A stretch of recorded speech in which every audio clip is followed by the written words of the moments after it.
સતગુરુ મહારાજની જય. સત્ય સનાતન ધર્મની જય.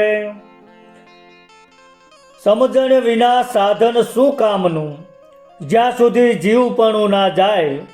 મૂળદાસ કહે સત્ય સમજ્યા વિના જીવની મુક્તિ કદી નવ થાય. સર્વે સંતો મહંતો ભક્તો જ્ઞાની હંસો અને જિજ્ઞાસુ આત્માઓને વંદન સાથે જય ગુરુ મહારાજ. આજે ગોરખનાથની એક ભજન વાણીને મતિ અનુસાર સમજવાનો પ્રયત્ન કરવો છે. ભક્તિના માર્ગમાં પૂર્ણતા પામવાની શોધથી લઈ ખુદમાં ખોવાઈ જવા સુધીની વાત ગોરખનાથે આ ભજનમાં કરીને મુક્તિનો માર્ગ બતાવ્યો છે. ભજનના શબ્દો છે, કોઈ રે બતાવો અમને જોગીડો. આ ભજનને મારી મતિ અનુસાર સમજવાનો પ્રયત્ન કરું છું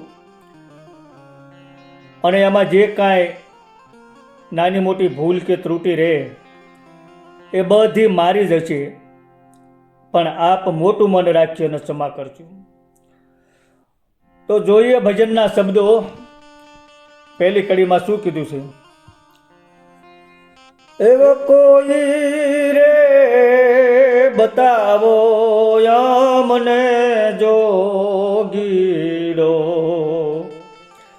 જોગી મારી કાયાનો ઘડનાર. જોગી રે મળે તો અમે જીવીએ ને, નહીતર સાંડું મારા પ્રાણ.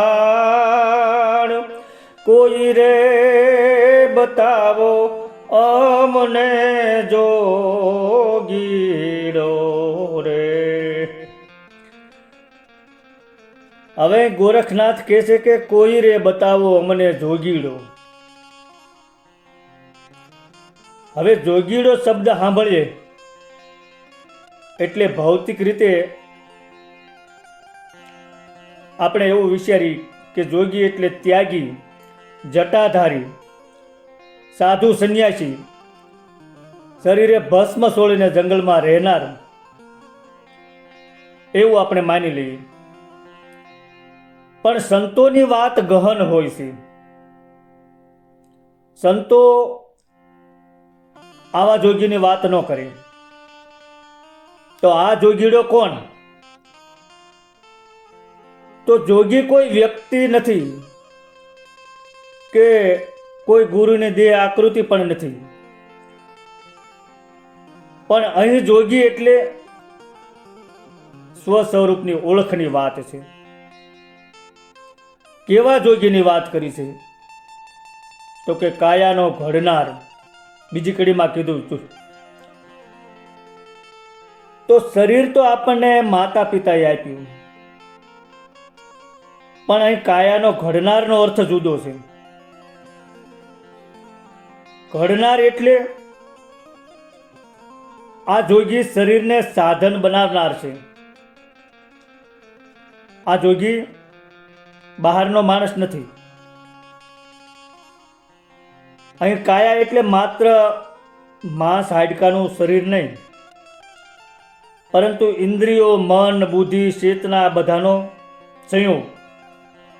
અને ઘડનાર એટલે કાયાને ભોગનું સાધન નહીં, પણ સાધનાનું સાધન બનાવનાર, યોગનું સાધન બનાવનાર. એટલે જે શ્વાસ, ધ્યાન, વિવેકથી શરીરને મંદિર બનાવે. જોગી એટલે અંદરનો ગુરુ. જ્યારે તે જાગે ને ત્યારે જ હાસું જીવન શરૂ થાય છે. કાયાનો ઘડનાર કોણ? તો આ શરીર પંચ તત્વથી બન્યું, પણ ચેતનાનો પ્રવેશ જેને જીવંત કરે એ જ પરમાત્મા, એ જ કાયાનો ઘડનાર. આ જોગીડો બતાવવાનો ગોરખનાથ કહે છે. પછી કીધું કે જોગી મળે તો જીવીએ. તો અહીં મળે એટલે બહારથી મળવું નહીં, પરંતુ અંદર ઓળખ થવી. જ્યારે હું મને ઓળખું ત્યારે જ હું જીવું. અહીં જોગી મળે તો જીવીએ કેમ કહ્યું? એવું શું કામ કીધું? કારણ કે જ્ઞાન વિના જીવન અધૂરું છે, જીવનતા નથી. જોગી એટલે ચેતનાની જાગૃતિ. જાગૃતિ આવે ત્યારે જ સાચું જીવવું શરૂ થાય છે. અને એથી આગળ કીધું કે નહીંતર સાંડું મારા પ્રાણ. જોગી મળે તો જીવીએ અને ન મળે તો નહીંતર સાંડું મારા પ્રાણ. તો અહીં પ્રાણ સાંડવા એટલે આત્મહત્યાની વાત નથી, પણ આધ્યાત્મિક અર્થ એવો છે કે અજ્ઞાનની જિંદગી કરતા મરણ પણ સસ્તું છે. અહીં અહંકારનું મરણ સૂચવાયું છે. પ્રાણ છોડવા એટલે તત્વાર્થની રીતે વાત કરીએ તો દેહ ભાવ છોડવો, નામ રૂપનો મોહ છોડવો, એટલે જીવતા જીવ મરણ, સહજ સમાધિ. જોગી બીજો કોઈ નથી, જોગી તો તું જ છે. જ્યારે તું તને ઓળખ, એવું ગોરખનાથ અહીં ગર્ભિત રીતે કહી જાય છે. હવે આગળની કડીમાં શું કહે છે? એજી હું રે હરણીને પીયું મારો પારધી રે, મારા મુને સબદું ના બાણ, ઘાયલ રે કીધા રે મારા પાંજરાને, પછી ભાગવાનું રહ્યું નહીં જોન ભાન. કોઈ રે બતાવો અમને જોગીડો રે, કોઈ રે બતાવો અમને જોગીડો.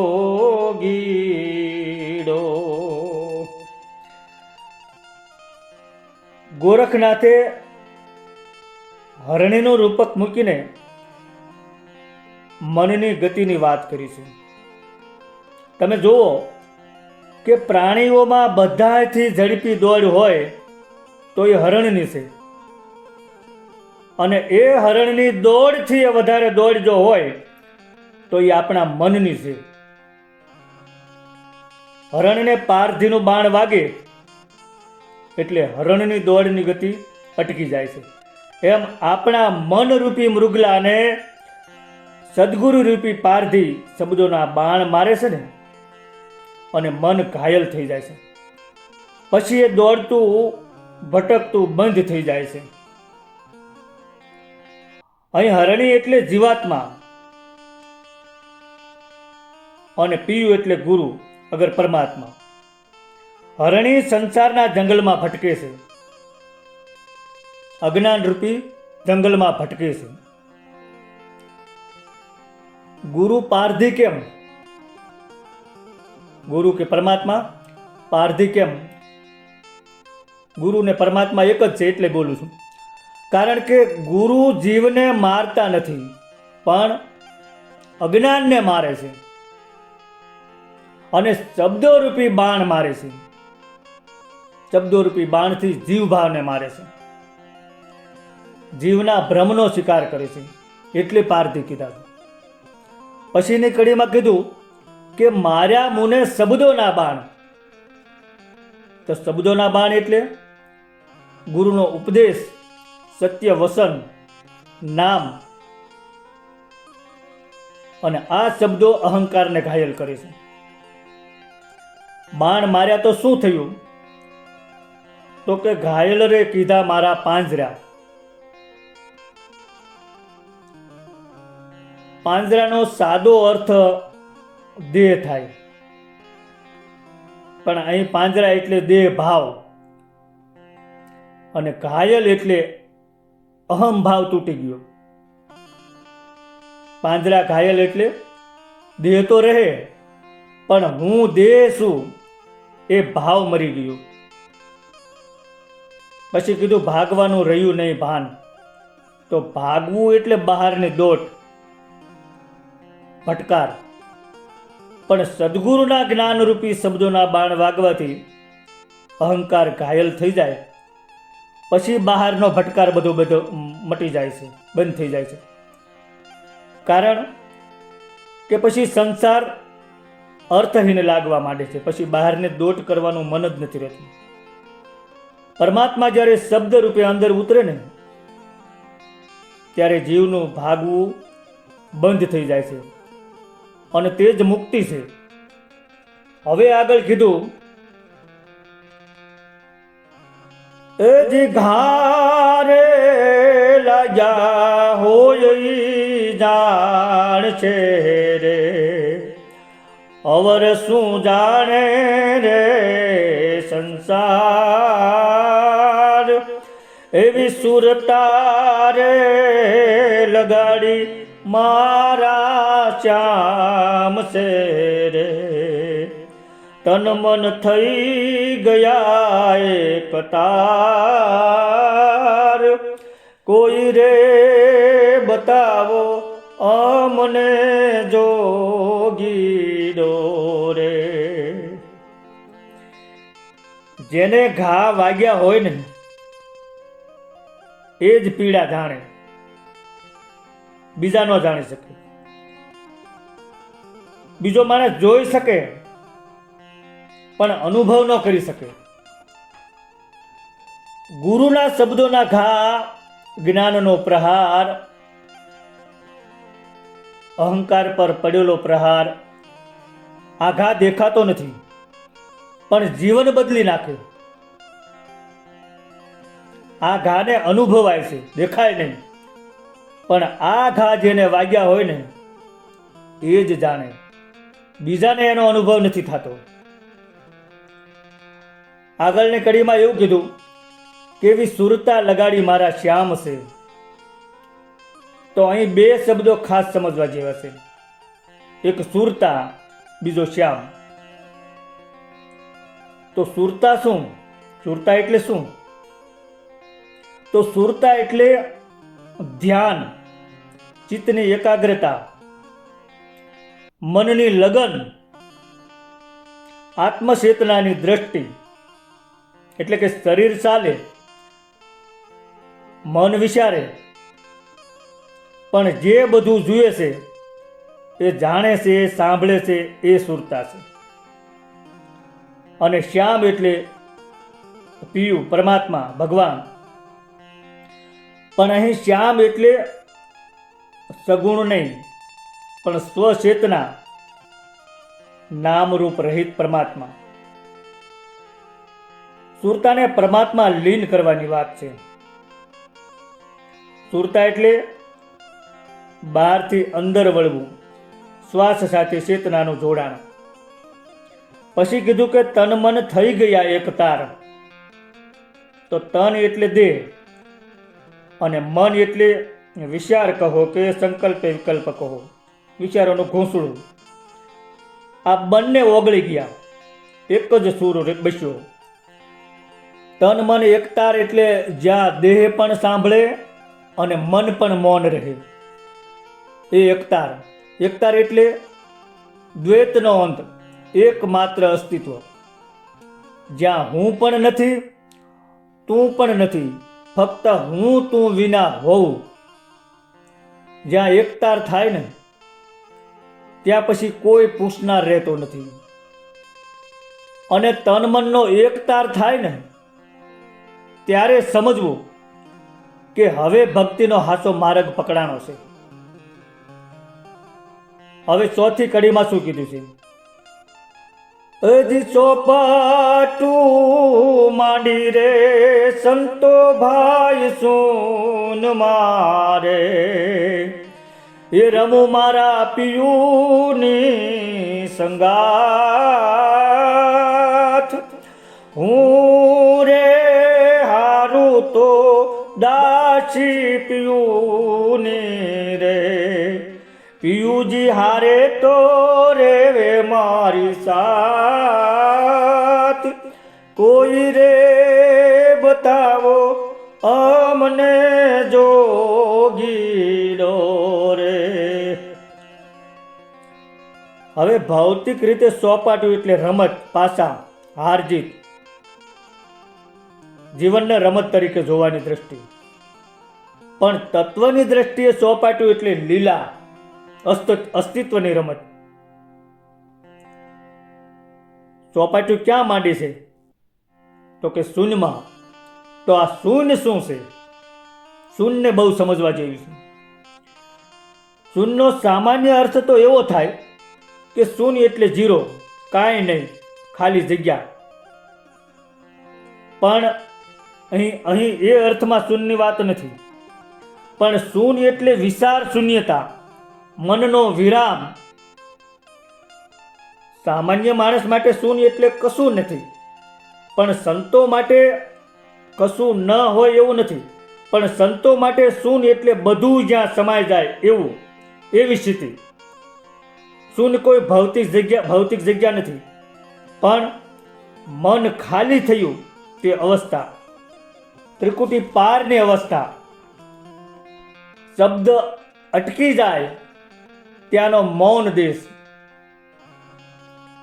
સંતો કહે છે કે જ્યાં સુધી કંઈ દેખાય છે ને ત્યાં સુધી પરમાત્માની અનુભૂતિ થતી નથી.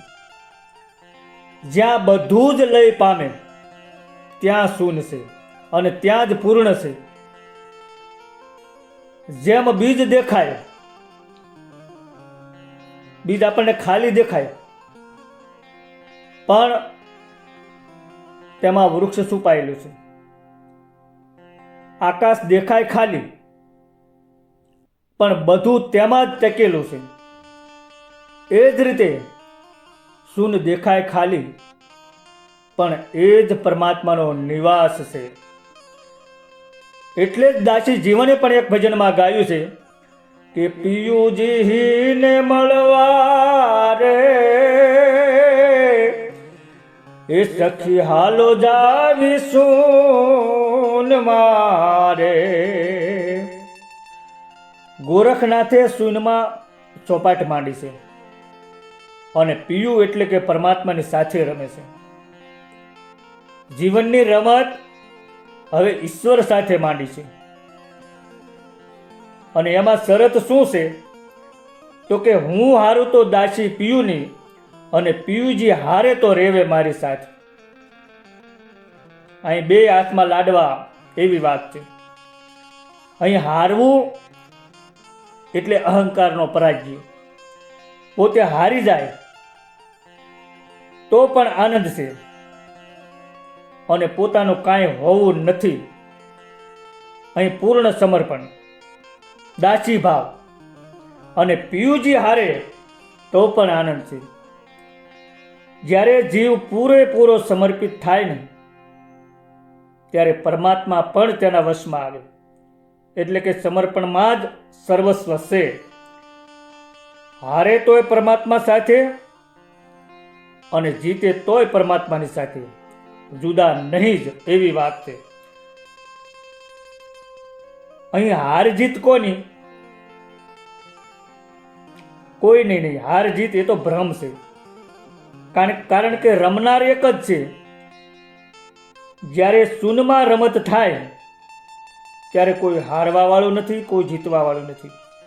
એટલે ગોરખનાથ કહે છે કે શૂન્યમાં જ સાચી રમત છે. હવે છેલ્લી કડીમાં શું કીધું છે?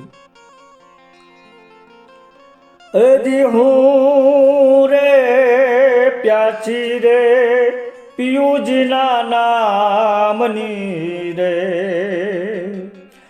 પિયુ પિયુ જપુ તારા જાપ,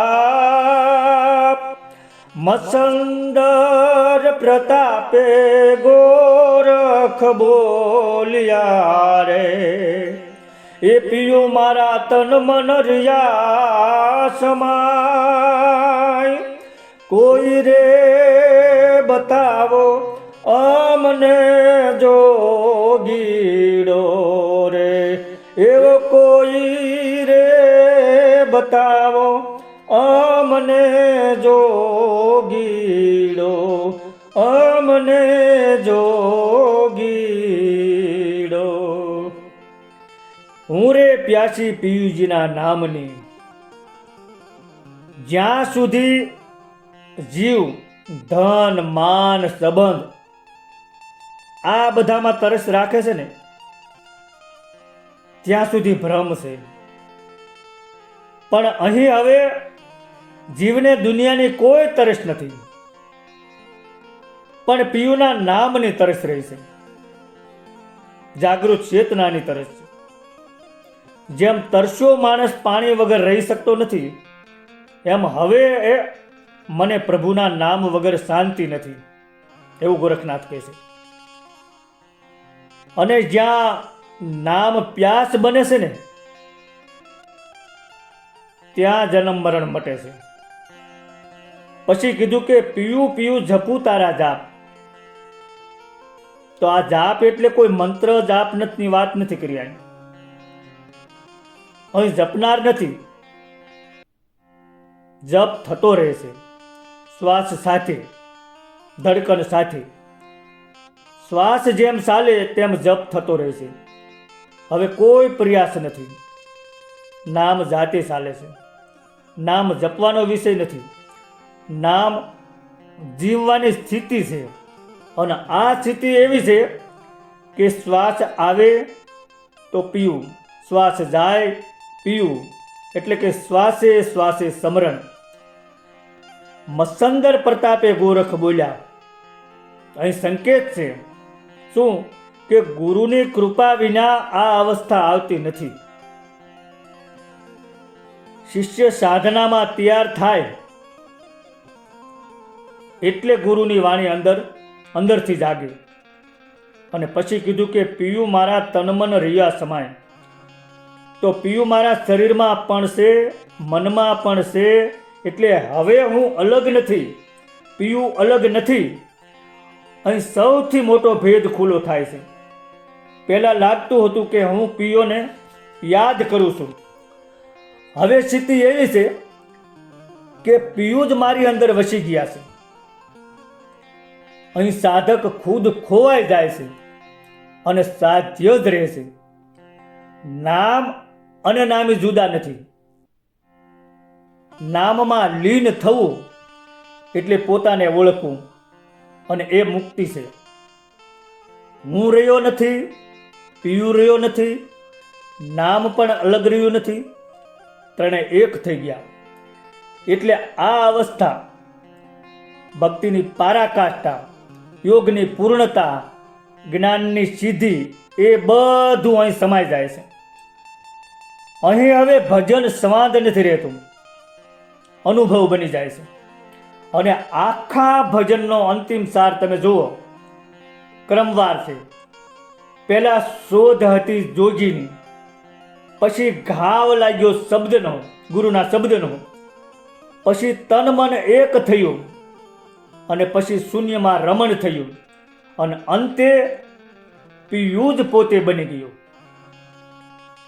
ભજનમાં જીવ બોલે છે, ગુરુ સાંભળે છે, અને અંતે પરમાત્મા જ બાકી રહેશે. શોધથી ચાલેલો જીવ નામ રસમાં ઓગળી જાય, એ જ ગોરખનાથનો માર્ગ છે. સદગુરુ ભગવાનની જય.